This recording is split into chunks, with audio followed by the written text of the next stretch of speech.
diz respeito à seção 2, sob o título Campo da Ética, que faz parte do capítulo 1º, Objeto da Ética, do livro Ética, do pensador Adolfo Sanches Vasques. Esse primeiro parágrafo, conforme nós estamos vendo, bastante longo, e tem algumas preocupações muito significativas. A primeira delas é fazer, então, uma contraposição de dois importantes modelos éticos. Um modelo ético, lá do passado, que é o chamado modelo ético deontológico, e esse modelo ético, ele tinha justamente algumas características. E muitas vezes, quando nós pegamos aí textos que envolvem a história do pensamento ético, nós observamos que aparecem ou um título como ética absolutista, ou ainda como ética a priorística, ou ainda como ética puramente especulativa. Na medida em que nós encontramos esses adjetivos pensados pelos historiadores, nós verificamos que, dentro desta posição muito comum lá no passado, esse modelo ético se comportava muitas vezes como uma espécie de disciplina normativa. E, justamente, essa natureza preceptiva fazia com que esses modelos éticos tradicionais, esses modelos deontológicos, esquecessem, sobretudo, aquela funcionalidade teórica e conceitual da ética. E, nesse sentido, esses modelos éticos deontológicos acabavam determinando como os indivíduos deveriam agir, determinando quais normas, quais princípios os indivíduos deveriam pautar a sua ação e o seu comportamento. Olha, olhando para essas variadas experiências histórico-morais, nós encontramos, então, por meio desses estudos, que estes comportamentos morais eles ditavam certas necessidades e interesses sociais daquele período, daquela conjuntura histórico-social. E, muitas vezes, portanto, no passado, esse modelo ético-deontológico acabava transformando o ético numa espécie de legislador, ou seja, alguém que dissesse como as demais pessoas deveriam agir. Em contraposição a esse modelo ético-deontológico, o que proporá o professor Adolfo Sanches Vasques? Ele vai dizer que a função fundamental da ética é a mesma de toda a teoria. E aqui ele vai utilizar um conjunto de verbos, todos de natureza abstrata, de natureza teórica, que revelam justamente qual seria a função do modelo ético-científico. Primeiramente, explicar. Em segundo plano, gerar esclarecimentos. Em terceiro plano, gerar investigações. A fim de compreender a realidade moral instituída no plano social histórico-corporal e, por conseguinte, criar conceitos correspondentes. Ora, diferente, portanto, da proposta anterior, de natureza preceptiva, que ditava como as pessoas deveriam agir, o modelo proposto por Vasques tem outra intenção: é explicar, é esclarecer e investigar o comportamento moral humano produzido em sociedade e elaborar conceitos correspondentes. Ora, na medida em que verificamos essas informações, nós chegamos então à conclusão que a moral ela tem uma dinâmica histórica e que ela varia, por conseguinte, de civilização para civilização, de grupos morais para grupos sociais. E, nesse sentido, essas realidades, por meio do estudo da história, da antropologia e de outras ciências humanísticas, conseguimos captar como esses princípios, como essas normas vão sendo ajustadas as necessidades materiais e existenciais humanas. E na medida em que nós estudamos esses princípios, essas normas, nós, nesse sentido, passamos a compreender essa dinamicidade que tem dentro do comportamento humano, que é a proposição, que é a revogação, que é criar mecanismos morais que atendam justamente às suas necessidades. E, ora, na medida em que nós debruçamos nessa função teórica, conceitual, abstrata, nós, portanto, nos distanciamos daquela modelagem deontológica, preceptiva, conforme nós vimos anteriormente, que, conforme o próprio texto do Vasquez, né, diz, acabava se tornando uma espécie de justificação ideológica de certas morais, a partir das necessidades sociais. E a função teórica conceitual da ética é justamente essa: estudar a moral efetiva, todas, indistintamente, como também não se limitar nem a uma dimensão temporal, nem uma dimensão relativa, levando em consideração todo o conjunto histórico-social, cultural que emanam esses sistemas morais.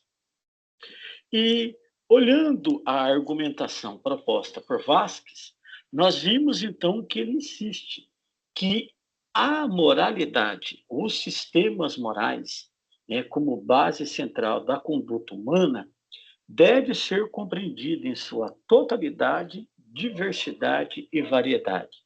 E aquilo que o investigador da ética, aquilo que a pesquisadora da ética propor sobre a sociedade grega, deve valer também para todas as demais sociedades. E é justamente essa fundamentação teórica, essa veia investigativa, que impede reduzir a ética a uma dimensão normativa, preceptiva, pragmática. E, justamente nesse ponto, o professor Vasquez explica, ele determina que o grande valor da ética estaria, como teoria, naquilo que explica, e não, portanto, como se pensava no passado, de forma prática, pragmática, quando propunha prescrever, recomendar como os indivíduos deveriam agir nas situações concretas da existência. Ora, em decorrência desse grau de dificuldade de tratar desses assuntos, né, muitos críticos, né, acabaram dizendo assim que a ética deveria ficar limitada, portanto, apenas ao domínio dos problemas de linguagem, a questão do raciocínio moral, ou como também deveria renunciar às definições que envolvem a questão do bem, a questão que estabelece a essência da moral, o fundamento da consciência moral, entre outras coisas.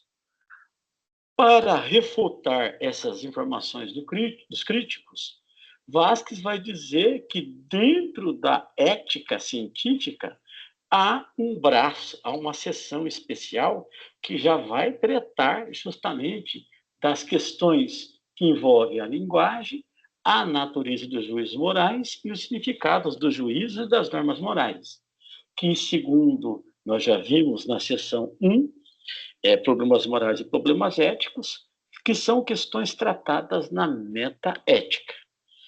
E o segundo ponto que ele quer, né, nos trazer assim, com bastante ênfase é que, na medida em que a ética tem uma preocupação teórica, então cabe justamente à ética compreender o comportamento moral como um fato.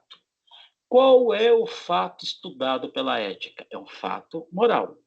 E compete à ética teórica científica explicar como se dá essa ação moral, essa decisão moral, no esteio das mais variadas sociedades e civilizações, tomando a prática moral da humanidade em seu conjunto como o principal objeto de sua reflexão de sua investigação. Ó, nesse sentido, então, a ética, ela se comportaria como um modelo explicativo daquilo que foi comportamento moral investigado no passado e daquilo que podemos constatar hoje, no presente, como práticas morais desempenhadas pelos grupos humanos. Então, a ética não teria um caráter descritivo, historiográfico, conforme nós já vimos, já que quem tem essa função é a própria história. Ora, qual que seria a grande preocupação da ética? Primeiramente, explicar a razão dessa pluralidade e o porquê que os sistemas morais estão sujeitos à mudança. E, inclusive, por meio do esclarecimento, a ética tentará nos ajudar a entender o porquê da adoção de certas práticas morais comuns e outras até opostas. E dentro dessa perspectiva, o professor Vasques, ele ainda diz que o grande intuito investigativo da ética é tomar toda essa dimensão moral desenvolvida no tempo, a fim de compreender o arcabouço axiológico, ou seja, como aqueles valores, como aqueles princípios, como aquelas normas foram estabelecidas por aqueles grupos humanos. E na medida em que busca essa totalidade, essa variedade, essa diversidade, convém cientificamente a ética não se identificar com nenhum princípio ou norma, como também não se deve adotar uma atitude de indiferença ou como se fosse um complice, né, desenvolver uma espécie de ação eclética, querendo fazer uma compilação das melhores normas, princípios e valores. Não convém à ética nenhuma dessas ações, já que a sua grande preocupação é a explicação, a fim de entender essas diferenças, a fim de entender o fator investigador do princípio que permite compreender essas diferenças e entender o princípio mobilizador e o desenvolvimento desses princípios, dessas adoções normativas e valorativas por diferentes grupos humanos. Para concluir essa segunda sessão, justamente no quinto parágrafo, então, o professor Vasques diz que a ética científica ela se defronta com fatos e que estes fatos, né, sejam produzidos por indivíduos humanos, por conseguinte, tratam-se de fatos de valor. Então, os fatos morais, que são produções humanas, são vistos como fatos de valor. Mas destaca Vasques que isto nada impede de uma exigência metodológica, de um estudo marcado pela objetividade e pela racionalidade. Mesmo porque, conforme já foi sublinhado por Vasques, este comportamento humano é classificado como valioso. Ah lá, tem um axios, possui um valor. É algo que, como dizia o Manuel Garcia Morente, que matiza emocionalmente, que mexe nas entranhas dos indivíduos, porque gera uma atração ou uma repulsa. Por conseguinte, é um comportamento obrigatório, porque o indivíduo, de forma externa, imposta pelo Estado, é determinado, é compelido a agir daquela forma, ou na instância interna, após a sua liberdade, após o seu aceite, em função de sua racionalidade, o indivíduo internaliza essas normas, princípios e valores, como defende lá a obrigatoriedade moral. E estes dados internalizados passam a ser as bases da ação humana. E, por conseguinte, esse comportamento humano na esfera da moral é classificado como inescapável. Porque, na medida em que eu ajo, eu tomei uma decisão. Na medida em que eu me abstenho, ou seja, deixo de agir, também estou tomando uma decisão. E quando eu sou absolutamente indiferente, alheio ao que está acontecendo, também implica que eu estou também tomando uma decisão, que eu estou também fazendo uma escolha. E aí termina o texto, professor Vasques, confirmando que nada disso impede essa abordagem racional, objetiva, orgânica, sistemática, a fim de compreendermos este tipo de comportamento humano estabelecido nas relações historicamente e nas relações sociais culturais. Esta aqui são as bases argumentativas da segunda seção do texto Ética, de Adolfo Sanches Vasques.